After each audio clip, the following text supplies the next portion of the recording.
When entering Nefarian's room, make sure to check that you have your cloak, Onyxia's Cloak, that gives you protection against Shadow Flame.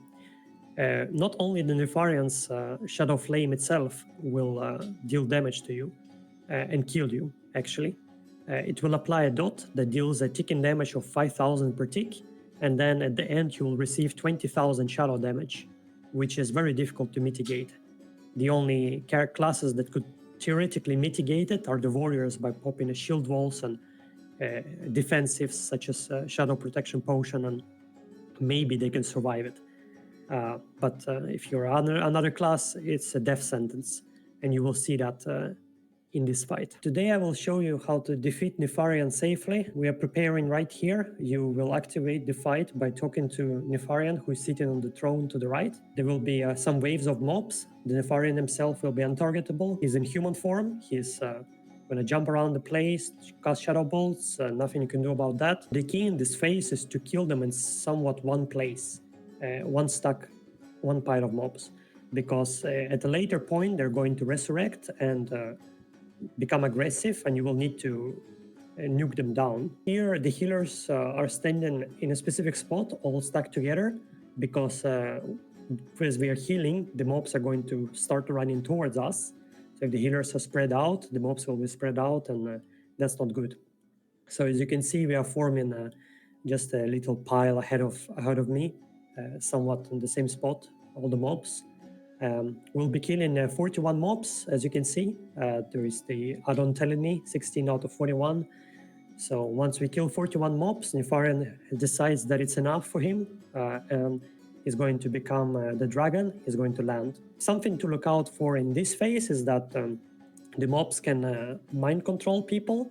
So be careful not to cleave or use area abilities, and be quick to sheep the affected person. He actually becomes very strong, and he can one-shot one of the teammates, especially if they attack him and cleave. If it's a warrior with a big two-handed weapon, he can be very dangerous, so be careful with that.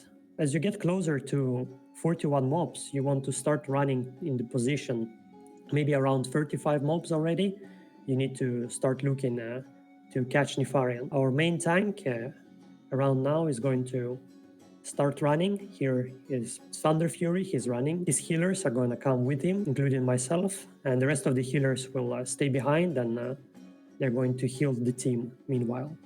So the tank is in position, facing the boss there, because he has a breath too, just like other dragons. And at this point, you need to remember that you need a shield.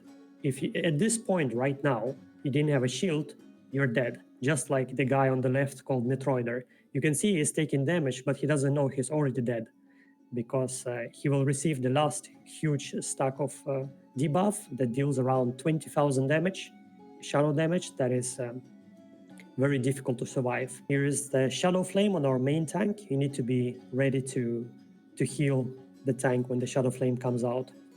And I think now is about the time to talk about the class calls, which is the most dangerous part of this boss fight. The most dangerous class call would probably be the mage class call. When the mage class call happens, all the mages start randomly polymorphing everybody around them. So during this class call, they can polymorph the tank, and then the Nefarian turns and breathes and kills half of your team. So this is a very important class call, and at this time, the priest should be spamming the main tank, the most important player to keep Nefarian at bay. They should be spamming the Dispel Magic on the tank, just in case a mage polymorphs him. All the mages need to run away as far as possible, preferably hide behind pillars on the left side, so that they polymorph each other, but not the other players. The second worst class call is probably the warrior class call, because it can cause your tank to take a lot of damage and potentially die, causing havoc in the fight, causing the need for another tank to pick up Nefarian and potentially die too, because the warrior class call puts all the warriors in berserker stance, which makes it so that they take 10% more damage. If you think about the stances, the defensive stance reduces damage by 10%, and the berserker stance increases the taking damage by 10%. So you effectively take 20% more damage. So that's a lot of damage. With a good hit and a Shadow Flame, even a well-geared tank can fall to Nefarian. So when this class call happens, you need to spam heal the tank as much as possible, try to react to any amounts of damage. So the third most dangerous class call is the priest class call, I would say, because the priests may be healing, and if you have an inexperienced priest who will keep healing the tank, during the priest class call, he will apply the debuff on the person that the priest is healing, and this debuff will deal ticking damage to the people. So this is not a very dangerous class call and then well organized and experienced raid, but if there are some new people, it can be very dangerous because these stacks appear from Flash of Light and other heals. You can still cast Shield and renew. This is safe, but all other heals are off limits, because if you keep casting them, you will keep stacking the debuff on the people and they start taking more and more damage, and eventually it will be too difficult to heal, especially if it's the tank that you're targeting, because the tank taking more damage is not a good thing. The other class calls are less dangerous.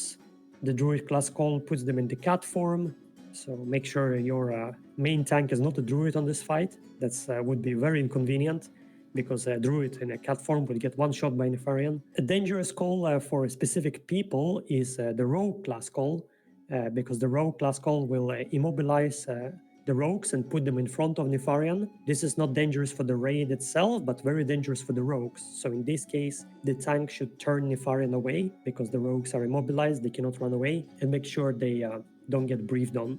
If you're a rogue and you got caught in this class call and your tank is slow maybe, or you see the breath coming, be sure to Petri, or Nefarian may one-shot you with the breath. Then the Warlock class call is somewhat manageable.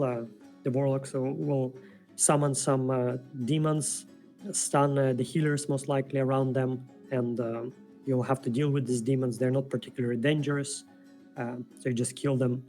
It's just a bit of an inconvenience. And the list, and then also the shaman class call. The shamans will start summoning all kinds of totems, which are also a bit of a nuisance. It's not a very dangerous one. And the hunter's class call is the least dangerous one. Their weapons will just break. They will not be useful. You see a class call incoming. As a hunter, you can equip a different bow. If it breaks, you just equip your normal bow and you continue the fight. So as we go through the fight, Nefarian will cast fear in radius. You need to make sure as a shaman to put a totem, a tremor totem, to remove the fear from the melees. And the tank should use his other abilities, Berserker Rage, to get rid of the fear.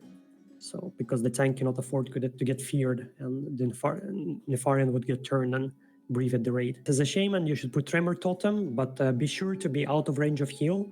The fear is about 30 feet range, and if you stand 35 or 40 feet, just so you barely can reach tank with the heals, you should be safe. Then you wouldn't get feared, and you can put the totem, as you can see now. You walk up, put the tremor totem, and all the melees they can start DPSing again. So at 20% health, Nefarian will resurrect his undead minions on the left. You can see on the map a few people already went there, getting ready to destroy these minions. If they were positioned correctly, then these minions will be killed in no time. They have little health, but if you're a mage and you think you're going to Arcane Explosion the minions, make sure to use a limited vulnerability potion, otherwise you might die. And this is how you kill Nefarian. If you don't have a cloak and you're on this fight, there is one last option you can use. If you hide behind Nefarian's throne, where he's sitting originally, you can avoid his Shadow Flame ability that hits the entire room, except that spot behind the throne. So if you enter this fight and you realize that you have forgotten to equip your cloak, you should either Hearthstone, or if you still want to take a chance, then hide behind the throne and wait out his area ability when he lands. And then after that, you can come up and hope that he never turns around to breathe on the raid, because if he does, you're going to die.